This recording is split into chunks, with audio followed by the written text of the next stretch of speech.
I'm back to share more insights from this beautiful book, Sound and Sense, An Introduction to Poetry.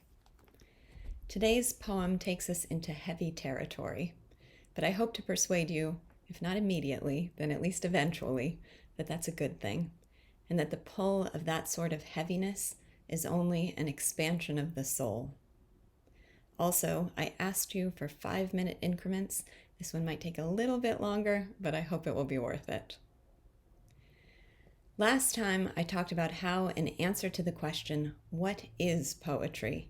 The authors differentiated language as information from language as literature, using Tennyson's simple but majestic poem, The Eagle. And they said that literature, and poetry in particular, allows us to live more fully, more deeply, and with greater awareness.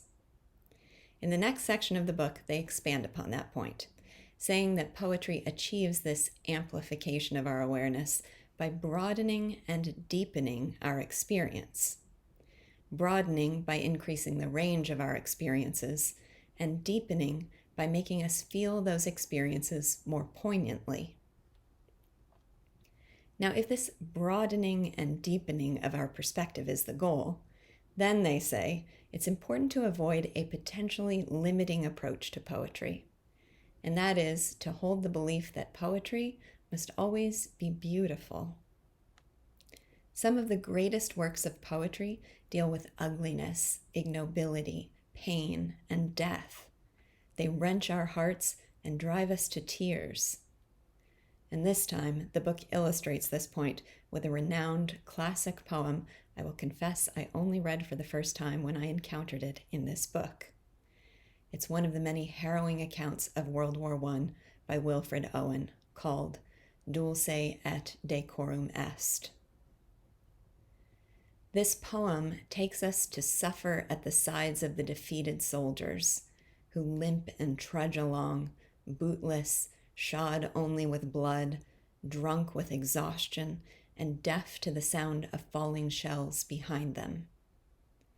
And then, to a desperate moment, the dropping of gas bombs, a man wounded, floundering through their green light and falling dead. And afterward, the years of smothering dreams haunted by the man's image. I won't tell you how the poem ends. I'll let you experience it like I did. I'll just tell you that dulce et decorum est pro patria mori means it is sweet and honorable to die for the fatherland. As I read it, I'll just give you a black screen, no distractions. You can even close your eyes if you like, so that this powerful poem can take you in. Bent double, like old beggars under sacks, knock-kneed, coughing like hags, we cursed through sludge, till on the haunting flares we turned our backs, and towards our distant rest began to trudge. Men marched asleep. Many had lost their boots, but limped on, bloodshod. All went lame, all blind, drunk with fatigue, deaf even to the hoots of gas shells dropping softly behind. Gas! Gas! Quick, boys! An ecstasy of fumbling, fitting the clumsy helmets just in time, but someone still was yelling out and stumbling and floundering like a man in fire or lime.